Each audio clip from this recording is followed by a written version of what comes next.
జై తెలంగాణ.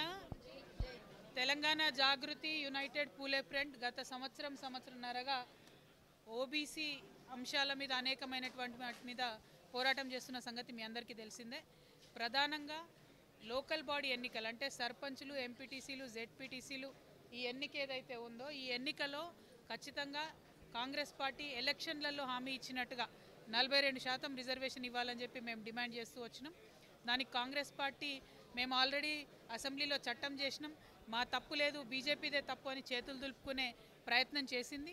అట్లా కాదు, మీరు రాష్ట్రంలో ఆర్డినెన్స్ తేవాలి లేదా సపరేట్ గవర్నమెంట్ ఆర్డర్ తేవాలి అని చెప్పి మేము డిమాండ్ చేసినాం. మరి ఆ డిమాండ్కు తల ఒగ్గి ఇవాళ కాంగ్రెస్ పార్టీ ఒక ఆర్డినెన్స్ని తెస్తామని చెప్పి ముందుకు రావడం జరిగింది. మేము కాంగ్రెస్ పార్టీని డిమాండ్ చేస్తున్నాం, మీరు ముందుగా కోర్టులో కేవియట్ వేయండి, తర్వాత ఆర్డినెన్స్ తీసుకొని రండి, ఆ తర్వాత 42% ఓబీసీ బిడ్డలకు రిజర్వేషన్ ఇచ్చుకుంటూ లోకల్ బాడీ ఎలక్షన్కి వెళ్ళండి.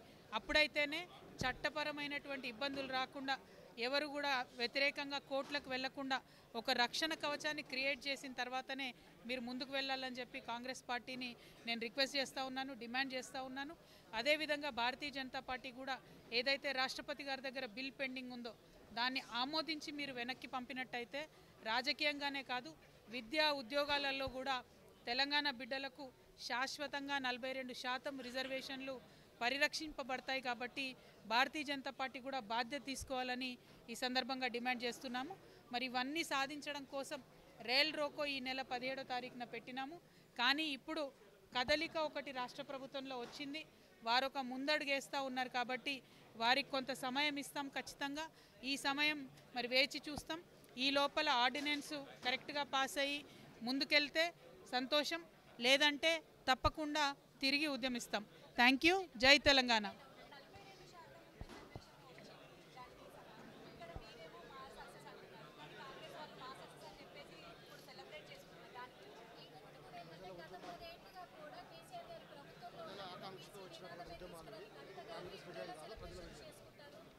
అంటే ఒకటమ్మా, కాంగ్రెస్ పార్టీ 42% రిజర్వేషన్ ఇచ్చిన తర్వాతనే ఎన్నికలకు వెళ్తామని ఎన్నికల సందర్భంలో వాళ్ళు హామీ ఇచ్చారు. వాళ్ళు హామీ ఇచ్చి 18 నెలలు అయిపోయింది. మరి ఒకవేళ మేము అడగకపోతే వాళ్ళు ఇచ్చేవాళ్ళ. మొదటిది మేము అడగబట్టే ఒకటెనకొకటి స్టెప్స్ వేస్తూ వాళ్ళు ముందుకు వస్తూ ఉన్నారు. ప్రతి సందర్భంలో డెడికేటెడ్ బీసీ కమిషన్ కావచ్చు, జనగణన కావచ్చు, అన్ని విషయాల్లో కూడా మేము గైడ్ చేస్తూ ముందుకు వస్తూ ఉన్నాము. సో మేము ప్రభుత్వాన్ని కోరేది ఏంటంటే, మీరు బాధ్యతాయుతమైనటువంటి ప్లేస్లో ఉన్నారు, మిమ్మల్ని ఎవరైనా డిమాండ్ చేసినా వాళ్ళకి గౌరవించి ఆ డిమాండ్స్ నెరవేర్చేటటువంటి బాధ్యత ప్రజలు మీకు ఇచ్చిండ్రు. సో మీరు సంబరాలు చేసుకోవడం ఏంది, చేయాల్సిన వాళ్ళే మీరు చేస్తే మాలాంటి వాళ్ళు సంబరాలు చేసుకోవాలి. ఎందుకంటే ఉద్యమించింది మేము, వాళ్ళు ఉల్టా ఆలోచించుకుంటా ఉల్టా నా మీద అంటున్నారు. సో ఇక చాలామంది మాట్లాడుతున్నారు రకరకాల మాటలు, వాటన్నిటికీ జవాబు చెప్పాల్సినటువంటి అవసరం లేదు. తెలంగాణ బీసీ ప్రజలకు చిత్తశుద్ధితోని ఈ అంశాన్ని పట్టుకొని ప్రతి ఒక్క విషయాన్ని ఎట్లా మాట్లాడుతున్నాము, ఎవరు మాట్లాడుతున్నారని మా బీసీ బిడ్డలు గమనిస్తున్నారు. వాళ్ళకు అర్థమైతే చాలు. Thank you. జై తెలంగాణ. దేనికెళ్ళి డైవర్ట్ చేయాలరా భయ్? అవును, నేను దేని నుండి డైవర్ట్ చేస్తున్నాను మిమ్మల్ని అడుగుతున్నా. దేని అచ్చా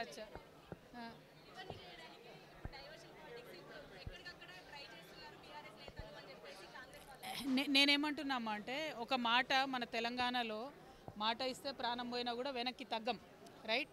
సో అటువంటిది కాంగ్రెస్ పార్టీ ఒక మాట ఇచ్చింది. వాళ్ళు మాట ఇచ్చినటువంటి సందర్భం నుంచి వాళ్ళకి అడ్వాంటేజ్ ఏమొచ్చింది, మధ్యలో ఈడబ్ల్యూఎస్ రిజర్వేషన్ వచ్చింది. దాంతో ఇవాళ వాళ్ళు ఈ 42% ఇచ్చినా కూడా అది నిలబడేటటువంటి పరిస్థితి వచ్చింది. ఆ పరిస్థితి ఇదివరకు లేకుండే. సో కరెక్ట్ పరిస్థితి ఉన్నప్పుడు, చరిత్రలో నిలబడే అవకాశం వచ్చినప్పుడు కాంగ్రెస్ పార్టీ వాళ్ళు దాన్ని యూటిలైజ్ చేసుకుంటే వాళ్ళకే మంచిది. యూటిలైజ్ చేసుకోకుండా ఏదో కవిత ఇట్లా అన్నది, శివన్ ఇట్లా అన్నాడని మా మీద పడితే జరిగేదేముంటుంది, వాళ్ళకే రాజకీయంగా నష్టం జరుగుతుంది, బీసీ బిడ్డలకు అందరికన్నా ఎక్కువ నష్టం జరుగుతుంది. సో మా ఆరాటం, మా పోరాటం ఒకటే, బీసీలకు న్యాయం జరగాలి, దానికోసం పోరాటం చేస్తాం. Thank you. జై తెలంగాణ.